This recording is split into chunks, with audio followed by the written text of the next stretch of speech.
नमो बुद्धाय। हम शीतल सिरसाट धम्ममंगलम ग्रुप की ओर से आदरणीय भंते ज्ञानसिरी श्रीलंका, इन्होंने 24 सितंबर 2020 को जो नावयाना इंटरनेशनल मेडिटेशन सेंटर श्रीलंका में स्थित है, वहाँ से उनका बहुमूल्य टाइम देके हम लोगों को धम्म देशना दी। वो धम्म देशना भंते ने इंग्लिश में दी थी, उसका मराठी अनुवाद करने की हम आप सभी के लिए कोशिश कर रहे हैं। भंते ने जो धम्म देशना दी वो मृत्यु के ऊपर आधारित थी।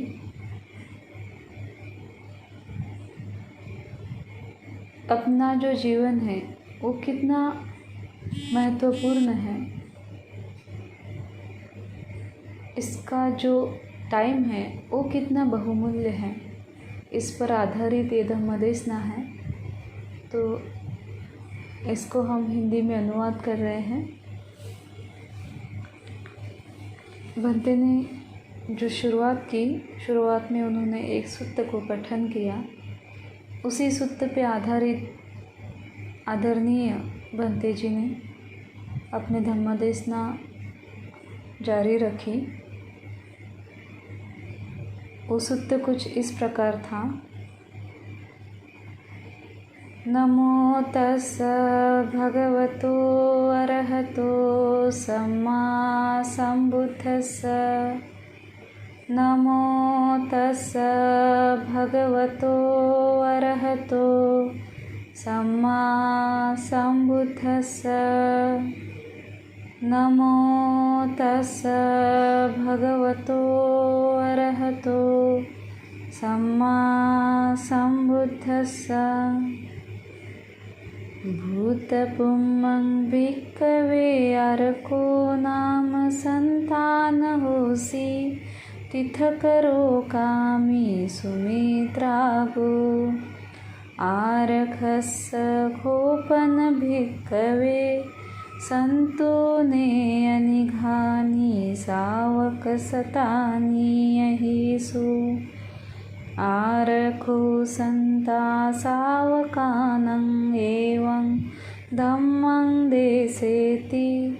अपकं ब्राह्मणा जीवितं मनुष्यानं परिक्तं लहुकं।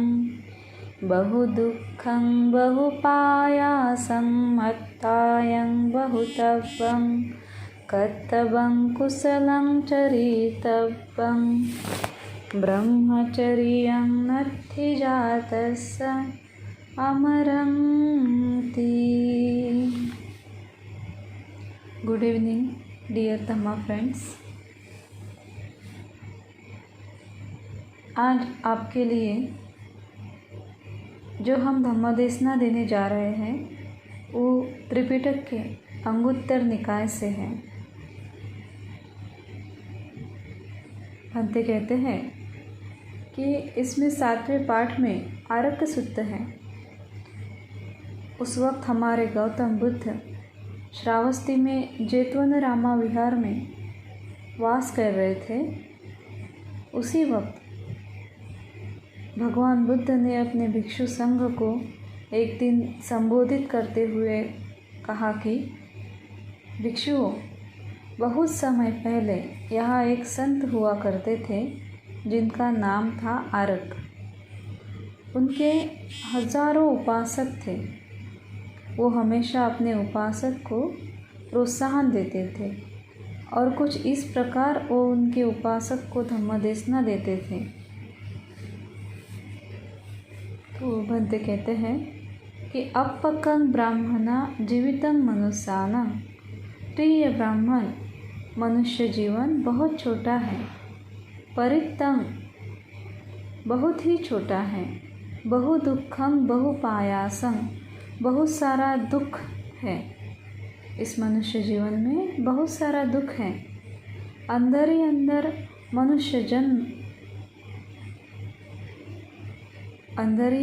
जो मनुष्य जन्म में इंसान जलता रहता है। तो कृपा करके आप धम्म परित्त को अपने सुरक्षा के लिए पठन कीजिए।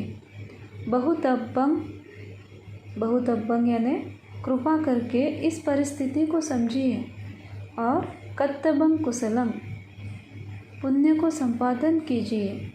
चरितब्बंग ब्रह्मचर्यम शील का अनुसरण कीजिए। नत्थि जातस्य अमरम जिन्होंने भी इस लोक में जन्म लिया है, यानी मनुष्य मृत्यु को रोक नहीं सकता। जिसने भी इस भूमि पे इस लोक में जन्म लिया है वो एक ना एक दिन मरने वाला है।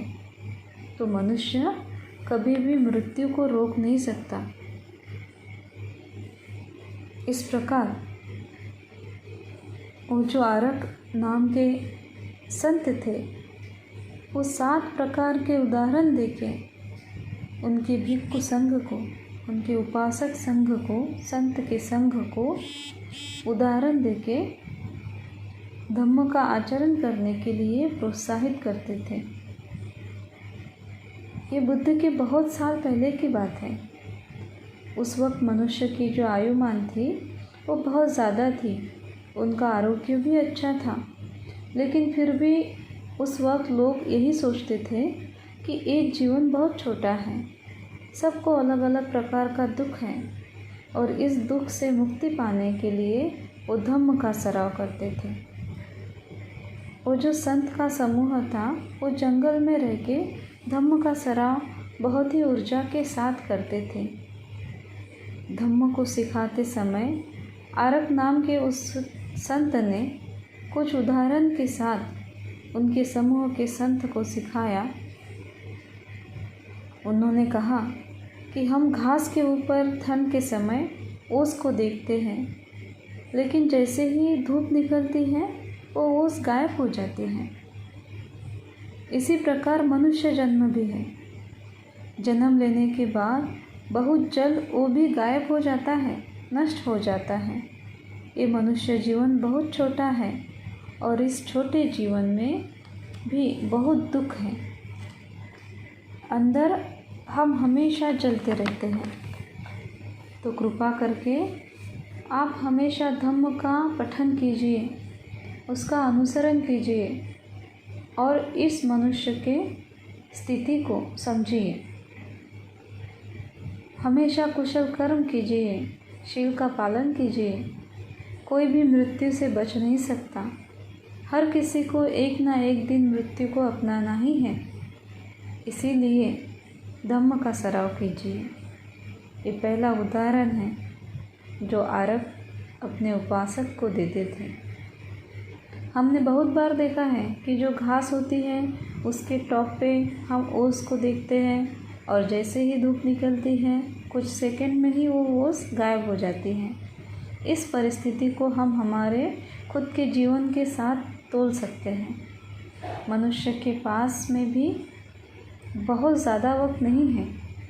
हम देखते हैं कि कुछ जीव अपने माँ के कोख में ही मर जाते हैं, कुछ जन्म लेते लेते मर जाते हैं, कुछ लोग कुछ दिन बाद, कोई कुछ महीने बाद, तो कोई कुछ साल बाद मर जाते हैं। इस बात को हम समझ सकते हैं, देख सकते हैं और इस बात को समझना बहुत ज़रूरी भी है।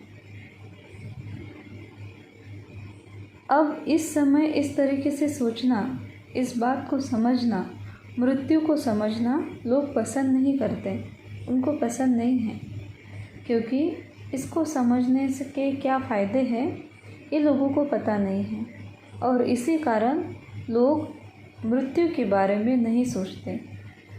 मृत्यु के बारे में ध्यान करना भी बहुत ज़्यादा ज़रूरी है। इसके बहुत फ़ायदे हैं। मृत्यु पे ध्यान करने से पुण्य संपादन होता है और इस पुण्य के कारण हमें लंबी आयु मिल सकती है। लेकिन एक दिन हम मृत्यु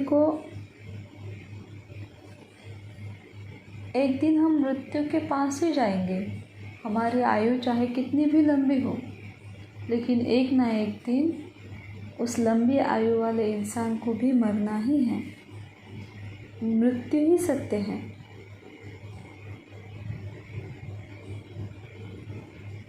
हम इससे खुद को रोक नहीं सकते, लेकिन मरने का समय आने तक हमें सुरक्षा की बहुत ज़्यादा ज़रूरत है। और ये सुरक्षा हमें धम्म को पालन करने से मिलती है। ऐसे इस तरह उदाहरण के साथ आरक ने पहला उदाहरण देके मृत्यु के बारे में अपने उपासक को संबोधित किया। इसके बाद आरक नाम के जो संत हैं वो अपने भिक्षुओं को, अपने उपासक को दूसरा उदाहरण देते हैं। वो कहते हैं मनुष्य जीवन बहुत छोटा है, जैसे कि बरसात में पानी आने से ज़मीन पर पानी के गुब्बारे बनते हैं। जब बरसात हो रही होती है हम उसे आसानी से देख सकते हैं। वो पानी के गुब्बारे बहुत जल्द ही ख़त्म हो जाते हैं। जैसे ही निर्माण होते हैं उसी समय वो नष्ट हो जाते हैं। तो भिक्षुओं, आप देर मत करो। परितं मनुष्यानं जीवितं, मनुष्य जीवन बहुत ही छोटा है। लहुकं, बहुत ज़्यादा छोटा है। बहु आबादं, अलग अलग प्रकार का दुख इस मनुष्य जीवन में है।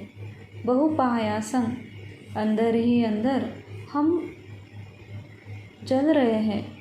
तो कृपा करके आप अपने कुशल कर्म को बढ़ाएं, शील को धारण करें, यही आपकी सुरक्षा है। इस प्रकार का उदाहरण आरक उनके संत के समूह को देते थे। इसके बाद बंते ने तीसरा उदाहरण दिया जो आरक अपने संत के समूह को देते थे। वो तीसरा उदाहरण कुछ इस तरीके का है कि मनुष्य जीवन पानी पे खींची गई एक लकीर की तरह है। हम जब पानी पे लकीर खींचते हैं उसी वक्त वो नष्ट हो जाती है। इसी तरह मनुष्य जीवन उत्पन्न होते ही नष्ट हो जाता है। इसीलिए धम्म की महत्व को समझिए और कठिन से कठिन निरंतर साधना कीजिए। धम्म को पालन कीजिए, कुशल कर्म का निर्माण कीजिए। इसके बाद आरक जो है वो चौथा उदाहरण देते हैं कि पर्वत से, पहाड़ से जब पानी नीचे गिरता है और नदी से होके जल्द से जल्द समंदर में जा मिलता है। नदी के पानी में जो भी चीज़ें आती हैं नदी उसको बहा के समंदर तक लेके जाती है। इसी तरह मनुष्य जन्म भी है। जन्म लेने के बाद मृत्यु तक मनुष्य जाता ही जाता है। उसकी जो यात्रा है वो मृत्यु तक होती है। वो जन्म लेते ही मृत्यु को अपने साथ लेके बहता है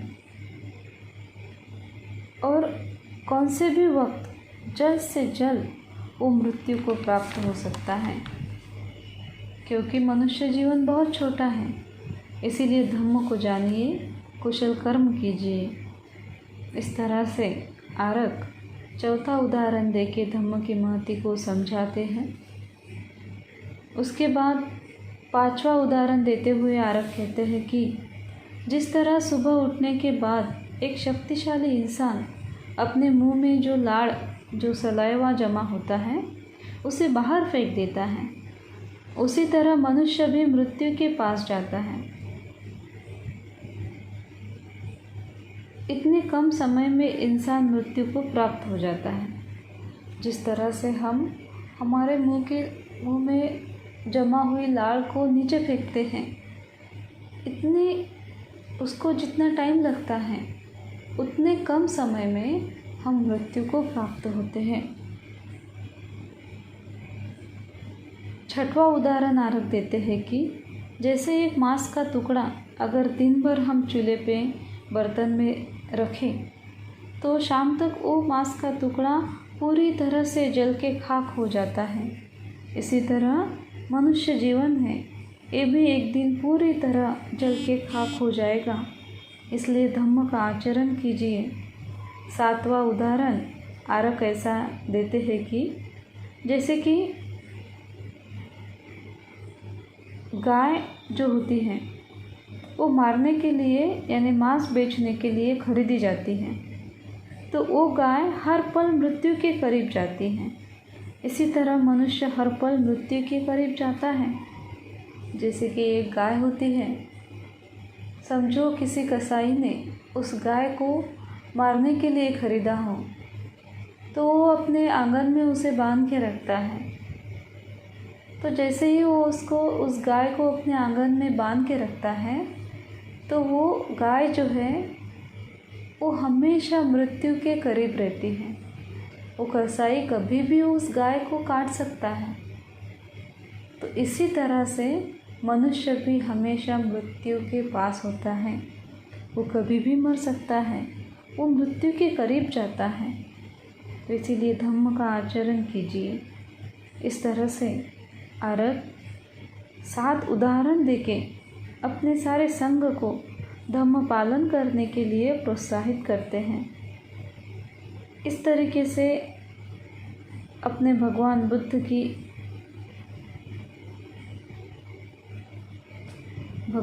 ने इस कथा को अपने संघ को संबोधित करते समय कहा था। जब भगवान बुद्ध इस आरक सूत्र को अपने संघ के साथ में कह रहे थे, उनको बता रहे थे, उपदेश कर रहे थे, उस समय भगवान बुद्ध कहते हैं कि देखो भिक्षुओं, आरक के टाइम संतों का जो आयुमान था वो 60,000 साल था। अब किसका जीवन इतना बड़ा है? उस समय मनुष्य के जन्म का जो टाइम पीरियड था वो तकरीबन 1,00,000 साल था।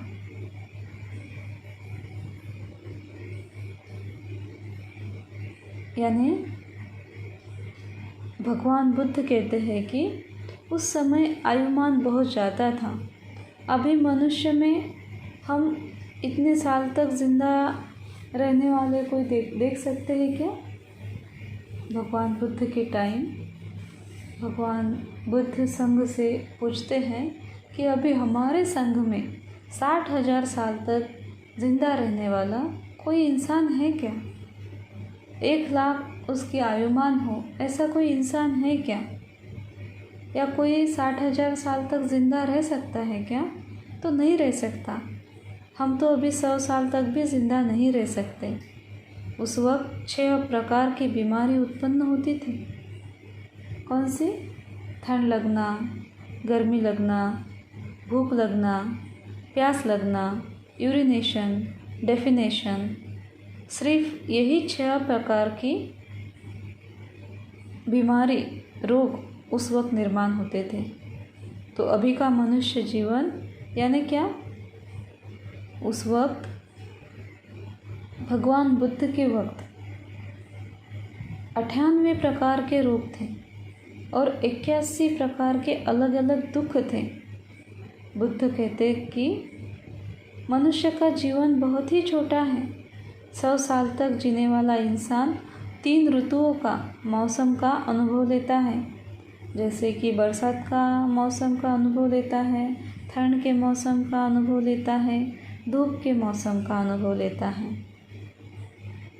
और 100 साल तक जीने वाला इंसान सिर्फ 300 बार इस मौसम को देख पाता है। हम जो बरसात के मौसम को देखते हैं, ठंड के मौसम को देखते हैं, गर्मी के मौसम को देखते हैं, तो अगर हम 100 साल तक ज़िंदा रहें तो हम सिर्फ इस ऋतुओं को, इस मौसम को 300 बार देख सकते हैं। ऐसे भगवंत अपने श्रावक संघ को अपनी धम्मदेशना दे रहे थे। आगे जाके बुद्ध कहते हैं कि एक ऋतु में 4 महीने होते हैं, तो इस प्रकार मनुष्य 400 महीनों तक ही एक ऋतु को देख पाता है।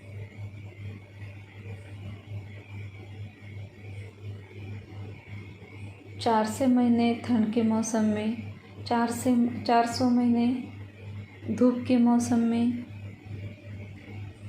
इस तरीके से मनुष्य ये मौसम को देखता है। इसका अगर हम आधा करते हैं तो 800 आधे आधे महीने हर एक ऋतु में इंसान देख पाता है। तो इंसान कितने महीनों तक ज़िंदा रहता? इंसान 2100 महीनों तक ही ज़िंदा रह सकता है।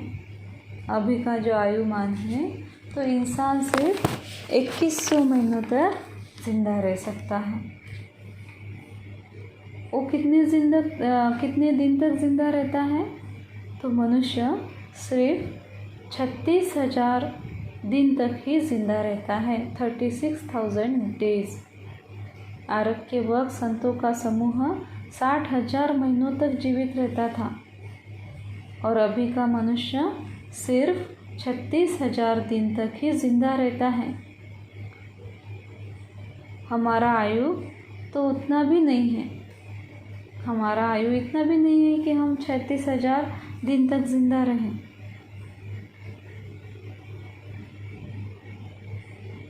हम 100 साल तक ज़िंदा भी नहीं रह सकते। अभी की जो मनुष्य की आयुमान है वो 65 से 75 साल तक ही है और ज़्यादा से ज़्यादा लोग तो इतना भी नहीं जी पाते और जल्द ही मर जाते हैं। तो बुद्ध कहते हैं कि मनुष्य जीवन बहुत कम है, तो ज़्यादा से ज़्यादा पुण्य संचयित कर अपने निर्वाण को नज़दीक कीजिए। निर्वाण के मार्ग पे जो आरूढ़ होता है उसे अपने आप लंबी आयु का लाभ होता है। अभी हम देख सकते हैं कि जो कुशल कर्म करते हैं उनकी लंबी आयु होती है, जो अकुशल कर्म करते हैं उनकी आयु छोटी होती है, बहुत छोटी होती है। अभी मैं श्रीलंका की अभी की परिस्थिति अंत में आपसे शेयर करूंगा। ऐसे आदरणीय भंते ज्ञानसिरी अपने धम्मदेशना में बताते हुए कहते हैं कि बुद्ध कहते हैं मनुष्य सिर्फ 36,000 दिन तक ही जी पाता है। तो वो 36,000 दिन और 36,000 रातों को देख सकता है। जो 100 साल तक जीते हैं सिर्फ वही इंसान 36,000 दिन और 36,000 रात को देख सकते हैं। कितने बार खाना खाते हैं? अगर हम भिक्षुओं की बात करें तो भिक्षु सिर्फ दिन में 2 बार खाना खा सकते हैं, जैसे कि सुबह का नाश्ता और दोपहर का खाना। इस तरीके से भिक्षु अपने जीवन में एक दिन में 2 बार खाना खा सकता है। तो संपूर्ण जीवन में भिक्षु 74,000 बार ही खाना खाता है। और इसमें भी जब इंसान बीमार होता है तो खाना नहीं खाता, कभी कभी गुस्से की वजह से इंसान खाना नहीं खाता, कभी कभी नौकरी के कारण वो खाना नहीं खा पाता। इस प्रकार वो 74,000 बार खाना खाने का जो अवसर है उसे भी गंवा देते हैं। सर्वसाधारण मनुष्य जो होता है वो 1,08,000 बार खाना खाता है। तो बुद्ध कहते हैं इस प्रकार हमने आपको आप जीवन में कितने साल, कितने महीने, कितने दिन जिंदा रहते हो ये बताया है। इस तरह आप कितने रात और कितने दिन को देख पाते हो ये भी हमने आपको बताया है। कितने मौसम कितनी बार आपके जीवन में आते हैं, ये सारी बातें भगवान बुद्ध ने अपने उपासक को कही। अपने अवसर को मत गवाइए। जीवन का जो वक्त है आपके पास में, उसको अथक ध्यान कर, कुशल कर्म कर पुण्य को संपादन कीजिए। यही आपको आपके जीवन में से दुख को समाप्त कर देगा, उसमें आपकी मदद करेगा, आपके दुख को वो कम कर देगा। मरने के बाद भी किसी गलत जगह पे आपका जन्म नहीं होगा। इसीलिए कृपा करके अपने साधना को, अपने शील को आगे लेके जाएं। यही आपको निब्बान तक लेके जाएगा। आगे बनते कहते हैं कि हम हमारी धम्मदेशना ज़्यादा संक्षिप्त न लेते हुए समाप्त करते हैं। इंटरनेट कनेक्टिविटी की वजह से हमारी देशना में कुछ बाधाएं आई और इस कारण हमने हमारी देशना को थोड़ा शॉर्टकट कर दिया। आज की इस धम्मदेशना के अनुसार हमें और संक्षिप्त से धम्म को समझना बहुत बहुत ज़रूरी है। उसे धारण करना भी बहुत ज़्यादा ज़रूरी है। हमने हमें मिले इस अवसर को ऐसे ही नहीं गंवाना है। आप अपने में धम्म के प्रति 5 चीज़ों का अवलंब कीजिए। धम्म को पालन करने के लिए आप श्रद्धा, वीर्य, संयम, खांति इत्यादि का होना आप में होना बहुत ज़्यादा ज़रूरी है। इस ज्ञान को पूरी जागरूकता से जानिए। यही आपकी जागरूकता को निर्वाण तक पहुंचा सकती है। ये पुण्य आपके निर्वाण को आपसे मिलवा देगा। अभी हम हमारी धम्मदेशना को यही समाप्त करते हैं। इसके बाद भंते जी ने सारे उपासक को आह्वान करते हुए कहा कि अगर इस धम्मदेशना के ऊपर या धम्म के ऊपर अगर आपका कोई भी सवाल है तो आप मुझसे पूछ सकते हैं। इसलिए भंते जी ने अपना वक्त दिया। तो पहला सवाल आया, रोहिणी गायकवाड़ जी बॉम्बे से हैं। भंते, 12 बजे के बाद खाना क्यों नहीं खाना चाहिए? ये सवाल मैम ने पूछा। तो इसका आंसर देते हुए भंते कहते हैं, ये तो एक शील है और 12 बजे के बाद अगर हम खाना खाते हैं तो हमें ज़्यादातर नींद आती है। नींद के कारण बुद्ध कहते हैं कि आप अपना वक्त वेस्ट कर रहे हो, अपने जीवन में मिले अवसर को गंवा रहे हो। इसलिए रात में खाना नहीं खाना चाहिए, यानी 12 बजे के बाद खाना नहीं खाना चाहिए। अगर आपको ज़रूरत है तो आप जूस ले सकते हो, कुछ शहद, काली चाय यानी बिना दूध वाली चाय, ये आप ले सकते हो। इस तरीके से भंते जी ने आदरणीय रोहिणी गायकवाड़ जी मैम का सवाल का जवाब दिया। Thank you. आगे का सवाल आया, उज्ज्वला घोड़ेश्वर बॉम्बे। वो कहती है कि मैं एक वकील हूँ, तो कभी कभी क्लाइंट के हित के लिए कुछ ऐसा बोलना पड़ता है जो करीब करीब झूठ होता है। तो क्या इसे भी शील को तोड़ना कहा जाएगा? इसका जवाब देते हुए भंते कहते हैं, एक्चुअली श्रीलंका में कुछ मेरे ऐसे कुछ उपासक हैं जो वकील हैं। तो अब उन्होंने उसमें रहकर कुछ अलग करने की कोशिश की ताकि उनका शील ना टूटे। जैसे ज़मीन के कागज़ वगैरह बना के देना। जो ज़मीन खरीदते या बेचते हैं तो उनको वकील की ज़रूरत होती है। उसके बाद कुछ वकील एक्सीडेंटल केस हैंडल करते हैं, क्योंकि उस केस में ज़्यादातर सिर्फ सच्चाई कोर्ट के सामने रखनी होती है। तो इस प्रकार साधना करने वाले वकील अपने शील की रक्षा करने के लिए प्रोफेशन में रहने के बाद भी कुछ ऐसे काम चूज़ करते हैं जो उनका शील भी कायम रहे और उनका काम भी हो जाए।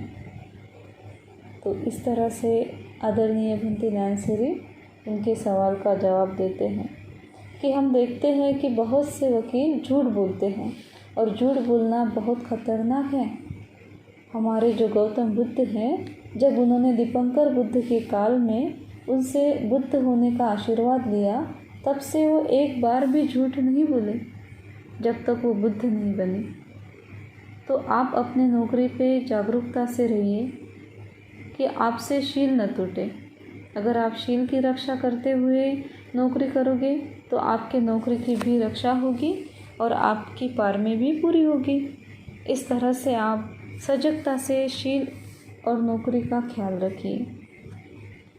उसके बाद का जो सवाल है वो सवाल ये है कि हम अपने विपाक से कैसे बचें। बुद्ध कहते हैं कि मेरे शासन में अगर आप कुछ कुशल कर्म करते जाओगे तो आप अपने बुरे कर्मों के विपाक से बच सकते हो। आप ज़्यादा से ज़्यादा पुण्य संपादन कीजिए, जैसे ध्यान कीजिए, हमेशा कुशल कर्म कीजिए, इससे आपकी रक्षा होगी। शील और ध्यान मनुष्य को रक्षा प्रदान करता है। इसके बाद चौथा सवाल आया। वो सवाल कुछ इस तरीके से था कि जैसे कि उपोषण के दिन 12 बजे के बाद हम खाना नहीं खाते, हिंदू धर्म में भी उपवास होता है, वो भी एक ही वक्त खाना खाते हैं, तो इससे उनको वही लाभ होता है क्या जो लाभ एक उपोषण धारण करने वाले इंसान को, व्यक्ति को होता है? उसका आंसर देते हुए आदरणीय भंते नैनसिरी कहते हैं कि बुद्धिस्ट लोग आर्य अष्टांगिक मार्ग का पालन करते हैं, जो निर्वाण का मार्ग है। वो दुख के कारण को जानकर उसे नष्ट करने की कोशिश करता है अपने शील से। लेकिन जब हिंदू या दूसरे धर्म के संत जब उपवास करते हैं तो फिर शील पालन करते हैं, तो वो जीवन से मुक्ति पाने के लिए या फिर निर्वाण के प्राप्ति के लिए नहीं करते, तो खुद को कुछ प्राप्त हो इस लालच में जो अदर कास्ट के लोग हैं वो इस तरह से शील को पालन करते हैं। उनकी प्रज्ञा निर्वाण के लिए जागरूक नहीं होती। इस कारण उनके उपवास और आपके उपोषण एक ही चीज़ नहीं है। आप उपोषण करते हो तो आप निर्वाण के लिए उपोषण करते हो, और जब हम उपवास करते हैं तो कुछ ना कुछ हासिल करने के लिए लालच में आके वो लोग उपवास करते हैं। फिर 5वां सवाल आया डॉक्टर निशा मोरे मैम। उन्होंने बंते से पूछा, जब हम मिथ्या करते हैं तो वो दूसरे तक कैसे पहुँचती हैं? इसका आंसर देते हुए बंते जी ने बहुत ही सुंदर जवाब दिया है। आदरणीय बंते न्यानसरी कहते हैं, हमारा मन कुछ इस तरह से है, कुछ इस तरह की बातों को निर्माण करता है। जब हम मिथ्या करते हैं तो चित्त में कुशल विचार एकत्रित करते हैं, और इसलिए इसी के कारण उससे जो निर्माण हुआ चित्त है वो बहुत ही शक्तिशाली होता है। वो चित्त पृथ्वी, आग, जल, वायु के घटकों का यूज़ करता है और ये घटक शरीर से बाहर जाते हैं। अगर हम किसी बीमार व्यक्ति के लिए मिथ्या कर रहे होते हैं तो वो बहुत ही लाभदायक होती है। जैसे कि एक उदाहरण देता हूँ, बंते कहते हैं कि समझो अगर हमें किसी को फूल दान करने हैं तो सबसे पहले उस फूल का सुगंध हमें आता है, उसके बाद दूसरों को आता है। इसी तरह जब हम मिथ्या करते हैं तो सबसे पहले उसका ज़्यादा से ज़्यादा असर हम पर होता है, उसके बाद दूसरों पर होता है। ये आप आसानी से इसका आप अनुभव भी कर सकते हो। जब आप समझो कि आपके परिसर के प्राणियों को मिथ्या दे रहे होते हो, तो कुछ दिन में आप उन प्राणियों के प्रति खुद का व्यवहार मैत्रीपूर्वक करोगे, और फिर वो प्राणी, वो जो छोटे छोटे या बड़े प्राणी होते हैं, आपके पास रहने की कोशिश करेंगे।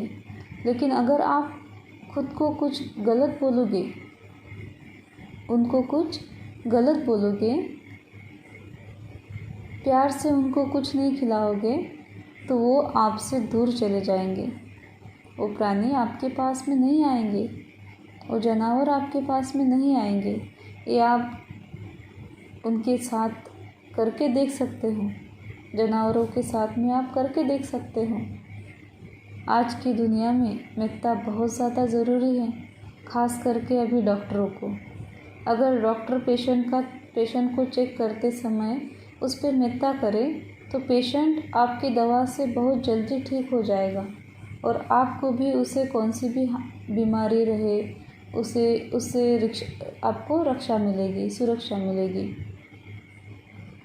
तो दोनों तरफ से मिथ्या के फ़ायदे हैं। तो आप रोज़ मिथ्या कीजिए, यह आपके लिए बहुत फ़ायदेमंद रहेगी। मिथ्या के कुछ 11 फ़ायदे हैं जो दीपक या सिस्टर शीतल जो हैं उससे आप जान लीजिए, या वो आपको इस बारे में डिटेल्स जानकारी देंगे।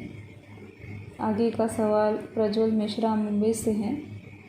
वो कहते हैं कि बंते, मेरा सवाल मेरी नौकरी के संदर्भ में है।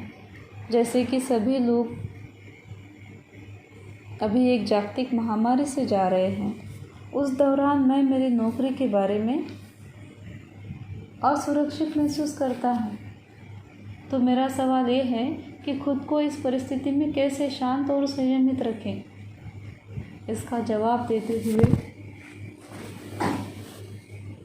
आदरणीय बंते न्यानसरी जवाब देते हैं कि आदरणीय बंते, आर्य धर्म जो नावयाना विहार के मुख्य बुद्धे थे, उन्होंने एक बार हमसे कहा कि एक उनके उपासक थे जो एक दिन भंते के पास आए और भंते से कहा कि भंते, मैं जहाँ नौकरी करता हूँ उस कंपनी के लोग मेरा बहुत तिरस्कार करते हैं। हालांकि मैं वहाँ मुख्य हूँ, लेकिन मेरे नौकर मुझसे तिरस्कार करते हैं। तो भंते आर्य धम्म जी ने उनसे कहा,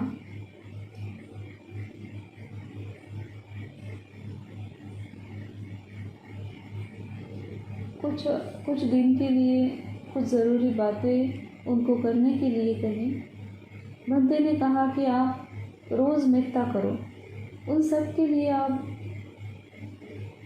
जब भी नींद से उठते ही अपने बेड पे ऐसे सोचो कि मैं मेरा पूरा दिन मैत्री करूँगा और मेरे कंपनी के सारे वर्कर को भी मैं मैत्री दूँगा। और उन्होंने ये प्रैक्टिस शुरू कर दी। थोड़े ही दिन में उनके जो सेक्रेटरी थे, जो उनसे बहुत ज़्यादा तिरस्कार नफरत करते थे, वो शुरुआत के कुछ दिन में उनसे मुस्कुराना उन्होंने शुरू कर दिया। कुछ दिन बाद थोड़ी थोड़ी बात करनी शुरू कर दी और वो बाद में बहुत ही अच्छे दोस्त बने। एक चीज़ आपके भी साथ हो सकती है, आप खूब मैत्री करना।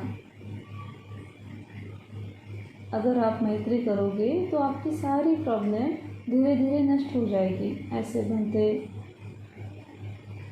कहते हैं। ये हमारे महाथेरो भंते जी का एक अनुभव है, लेकिन ये उनका ही अनुभव नहीं, तो ये मेरा भी एक अनुभव है कि मेरे एक उपासक थे जो प्रिंसिपल थे। उनको उनके जॉब पे बहुत सारी प्रॉब्लम्स थी, बहुत सारी कठिनाइयाँ थी। तो जब मैंने उनको मैत्री सिखाई और उन्होंने उस मैत्री को करना शुरू कर दिया, तब वो उनके पूरी नौकरी में बहुत ही शांत और संयमित होकर उन्होंने पूरी नौकरी को अपना कंप्लीट किया। सब उनसे प्यार से व्यवहार करते, पसंद करने लगे। और जब वो जॉब से रिटायर्ड हो गए तो उस इंसान ने बुद्ध के संघ में प्रवेश कर प्रवचित हो गए। तो ये सब मैत्री का प्रभाव है। आप मैत्री करो तो आपकी सारी परेशानियां दूर होती जाएगी। आप दीपक से और शीतल से उसके बारे में संक्षिप्त रूप से जानकारी लीजिए। वो आपको मेत्ता भावना कैसे करनी है और उसके क्या परिणाम होते हैं, इसके बारे में डिटेल्स बताएंगे। तो आप ये सब मैत्री भावना सीख लीजिए, उसे प्रैक्टिस कीजिए। आप चिंता मत कीजिए, बहुत ही जल्द आप इस परिस्थिति से बाहर निकलोगे। उसके बाद प्रज्वल जी मिश्रा, इन्होंने अपना दूसरा सवाल भंते जी से पूछा। भंते, मेरा और एक सवाल था कि जब मैं मैत्रिक भावना करता हूँ तो मेरा ध्यान विचलित हो जाता है और मैं आने जाने वाली सांस को देख नहीं पाता। ऐसा कोई मार्ग है क्या कि मेरा चित्त जो है मैत्री भावना करते समय स्थिर रहे? तो भंते जी ने आंसर दिया, हाँ, हर शिक्षक साधना से पहले बुद्ध गुण को बोलने के लिए कहते हैं, जिसे बुद्धानुसति भी कहते हैं, और थोड़ी देर मैत्री भावना करने के लिए कहते हैं, मन को शांत करने के लिए कहते हैं। जब मन शांत हो जाए तब हम आनापान यानी सांस के ऊपर ध्यान केंद्रित कर सकते हैं। बैठते ही जल्दबाजी नहीं करनी है। सबसे पहले सांस को आराम से इन आउट करना है, देखना है। उसके बाद हम काउंटिंग मतलब गिन सकते हैं आंकड़ों को। इस तरह से हम अपनी कंसंट्रेशन बढ़ा सकते हैं। सिस्टर शीतल और ब्रदर दीपक ये आपको काउंटिंग मेडिटेशन सिखाएंगे। उसी के साथ आप वॉकिंग मेडिटेशन यानी चलने का ध्यान भी कीजिए। बैठने के ध्यान से पहले अगर आप चलने का ध्यान करो तो इससे आपको और ज़्यादा लाभ मिलेगा। इसलिए आप बुद्धानुसति, मैत्री भावना, चलने का ध्यान और आनापानसति इसको साथ साथ कीजिए। आपका चित्त इससे और एकाग्र होगा। अभी के लिए इतना काफ़ी है। बेटे ने आगे का सवाल लेने के लिए कहा, तो आगे का सवाल संगीता वानखेड़े अमरावती से। उनका सवाल ये है कि हम इस जन्म में श्रोतापन्न कैसे हो सकते हैं। तो बेटे ने बहुत ही सुंदर जवाब देते हुए कहा कि हाँ, हम इस जन्म में श्रोतापन्न हो सकते हैं। मैं भी कुछ ऐसे लोगों को जानता हूँ जिन्होंने श्रोतापन्न फल को हासिल किया है। इसके लिए उन्होंने सबसे पहले शील को पालन किया। जब उन्होंने शील को पालन करने की शुरुआत की, उसी के साथ उन्होंने समता ध्यान की भी शुरुआत की। चौथे ध्यान को प्राप्त करने तक उन्होंने समता ध्यान किया। चौथे ध्यान को प्राप्त करने के बाद उस एकाग्र चित्त से, उस लाइट से उन्होंने नाम और रूप का ध्यान किया। नाम और रूप का ध्यान पूर्ण करने के बाद उन्होंने कार्य कारण भाव को जाना, यानी प्रतीत्य समुत्पाद की प्रैक्टिस की, और वो अपने पूर्व जन्म को देखने लगे।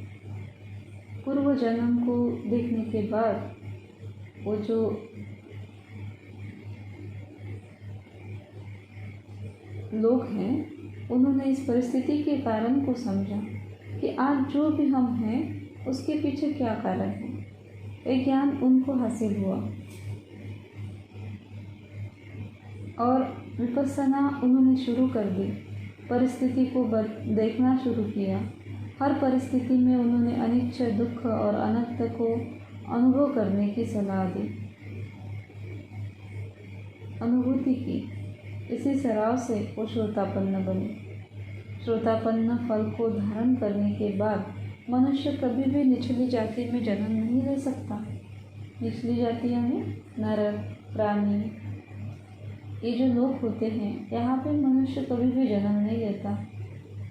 तो आप भी प्रैक्टिस कीजिए, निरंतर प्रयास कीजिए। यही वो बुद्ध शासन है जो आपको श्रोतापन्न फल को प्रदान कर सकता है और आपके महत्व के लिए, आपकी मदद के लिए हम लोग यहाँ पे हैं। हम आपकी पूरी मदद करेंगे।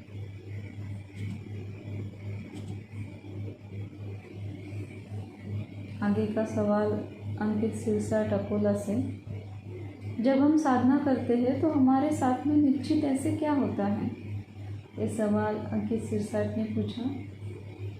इसका जवाब देते हुए बनते कहते हैं कि जब हम साधना करते हैं तो बहुत शांत हो जाते हैं, चित्त एकाग्र होता है और चित्त की एकाग्रता से शरीर भी शांत हो जाता है। इसके बाद साधक को आनंद का अनुभव होता है। साधना को नियमित करने से साधक खुद के सामने प्रकाश यानी लाइट का अनुभव लेता है। उसका शरीर धीरे धीरे हल्का होना शुरू होता है। हल्का होने के बाद वो शरीर लुप्त हो जाने का अनुभव लेता है। इस परिस्थिति में वो प्रीति और सुख को प्राप्त करता है। इसके निरंतर सराव से एक श्रोतापन्न व्यक्ति या फिर ध्यान करने वाला व्यक्ति 8 उपलब्धियों को प्राप्त करता है, खुद को प्रकाशित करता है। इस प्रकार से वो देवता लोगों को भी देख पाता है। अगर आप चाहो तो आप सब कुछ देख पाते हो, सख देवा को देख पाते हो, और यही नहीं, आप अदृश्य जीवों को भी सुन पाते हो। और अपने एकाग्र चित्त के कारण अमनुष्य लोग भी हमसे डरते हैं। एकाग्र चित्त से जो प्रकाश उत्पन्न होता है, उस प्रकाश से साधक जो होता है वो नर्क लोग को भी देख पाता है। ऐसे ध्यान के बहुत फायदे हैं। युवा साधक इस सारी उपलब्धियों को सहजता से हासिल कर सकते हैं, क्योंकि उनकी आयु ज़्यादा मिलती है उनको। उनके पास अभी आयु ज़्यादा है, उनमें ऊर्जा बहुत ज़्यादा होती है, उनका आरोग्य भी अच्छा होता है, इसलिए युवा अवस्था में ध्यान करना बहुत अच्छा है। आप अपने इस जन्म में बहुत सारी चीज़ें कर सकते हो, तो प्लीज़ आप ध्यान कीजिए, इस सारी उपलब्धियों को हासिल कीजिए और इस संसार के भव चक्र से खुद को मुक्त कीजिए। इस तरीके का जवाब आदरणीय भंते ज्ञानश्री ने दिया। हमारे जो पुण्य हैं, बुद्ध धम्म संघ के प्रताप से, धम्म देशना की पावर से, आपकी ऊर्जा से आपको ये सारी चीज़ें हासिल हों। बुद्ध धम्म संघ आपकी सदैव रक्षा करे और आप अपने निर्वाण को प्राप्त कर पाएँ। इस तरीके का आशीर्वाद भंते जी ने अंकित सिरसाट को दिया। और आगे का सवाल इस तरीके से आया कि गर्भवती महिला को धम्म के पालन को कैसे प्रोत्साहित किया जाए और वो पालन करने से उसको क्या लाभ होते हैं, तो और इससे बच्चों पर कुछ बुरा असर होता है क्या? तो भंते जी ने जवाब दिया, हाँ ज़रूर वो खुद ही इसको समझ पाएगी, देख पाएगी। जब आप धम्म को सुनोगे तो आप उस वक्त अगर अपने पेट पे हाथ रखते हो तो आप खुद ही समझ जाओगे कि बच्चा बहुत ही शांत चित्त से धम्म को सुन रहा है। इसके बाद जब आप परित्तर यानी वंदना सूक्त को पठन करते हो, उस वक्त ही आप उसे शांत महसूस कर सकते हो। इतना ही नहीं, लेकिन जन्म के बाद भी वो बाकी के बच्चों से बहुत अलग है। बाकी के बच्चों से वो जो लड़का होता है, जो बच्चा होता है, जो माँ के गर्भ में धम्म को सुनता है, धम्म को धारण करता है, वो बच्चा सब बच्चों से बहुत अलग होता है। तो आप भी धम्म को धारण कीजिए, सूक्त पठन कीजिए, धम्म देशना सुनिए, ये आप दोनों के लिए भी लाभदायक है।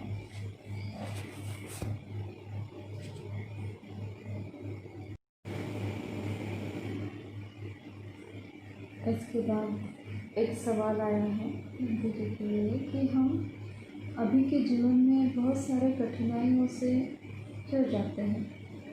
ऐसा कोई पूर्व जन्म के बुरे कर्म के कारण होता है क्या, जो हम हमारे साथ लाते हैं? तो भंते जी ने कहा कि हाँ, कम्म सखा मानव सत्ता, कम्म दायादु कम्म यम, कम्म बंधु कम्म पति शरणम, यम कम्मं करिसानम,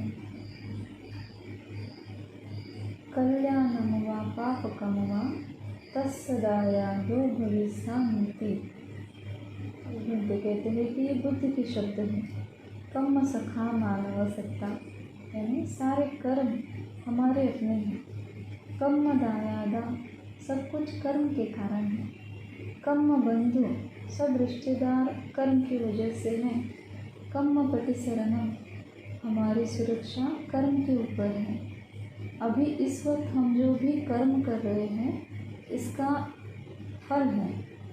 तो बुद्ध की वाणी है, ये निश्चित है कि ज़्यादा से ज़्यादा दुख हमें हमारे पूर्व कर्म के कारण होते हैं, और जो भी सुख हम अनुभव करते हैं वो हमारे पिछले पुण्य कर्म के कारण ही होते हैं। जब हम जन्म लेते हैं तो चित्त यानी मन जन्म लेता है।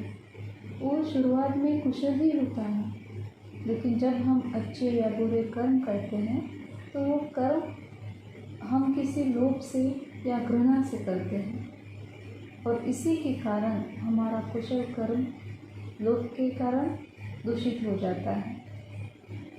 इससे हमें और दुख मिलता है। ये सब आप क्लियरली देख पाते हो कि जब आप साधना करते हो तो ये सारी चीज़ों को आप बारीकाई से देख पाते हो। तो कृपा करके न रुकते हुए आप अपना ध्यान कीजिए। एक दिन ज़रूर आपको इसका लाभ मिलेगा। भले ही आप अभी किसी पीड़ा या दुख में हो, लेकिन भविष्य में आपको जो भी सुख मिलेगा वो आपके ध्यान के कारण होगा। जो भी आज दुख है वो पूर्व जन्म के अकुशल कर्म के कारण है, जो भी सुख है वो भी पूर्व कुशल कर्म के कारण है। यही धर्म की सीख है।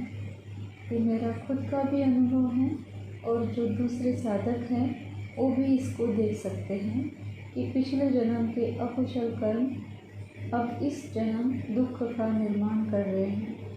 तो आप बिल्कुल भी पास्ट के बारे में चिंता मत कीजिए। आप अभी इस जीवन में बहुत ही अच्छा काम कर रहे हो और यही आपका जो कुशल कर्म है आपके निर्वाण तक रक्षा करेगा।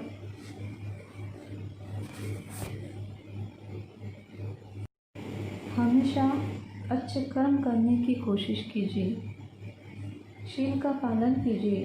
यही आपके भविष्य में आपको सुरक्षित रखेगा और इसी के परिणाम के कारण बहुत ही जल्द आप अपने जीवन में देख पाओगे कि कुशल कर्म के क्या परिणाम होते हैं।